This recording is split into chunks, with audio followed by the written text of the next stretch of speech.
জাতীয় দলে ফেরার প্রক্রিয়া শুরু করতে যাচ্ছে তামিম ইকবাল। বিসিবির ট্রেনারের অধীনে শীঘ্রই ফিটনেস নিয়ে কাজ করতে দেখা যেতে পারে বাঁহাতি ওপেনারকে।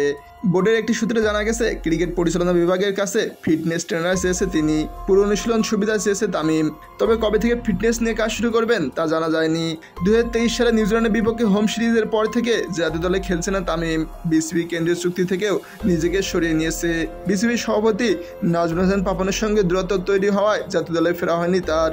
আওয়ামী লীগ সরকারের পতন হওয়ার তামিম ইকবাল এখন জাতীয় দলে খেলতে সমস্যা হওয়ার কথা নয়। শীঘ্রই হয়তো প্রধান নির্বাচক গাজী আশরাফ হোসেন লিপুর সঙ্গে তামিম ইকবালের কথা হবে। এ ব্যাপারে গতকাল জানতে চাওয়া হলে লিপু বলেন, আগের সিদ্ধান্ত ছিল বোর্ড সভাপতির সঙ্গে কথা বলবে, সেই সিদ্ধান্তে আলোকে আমরা কাজ শুরু করব।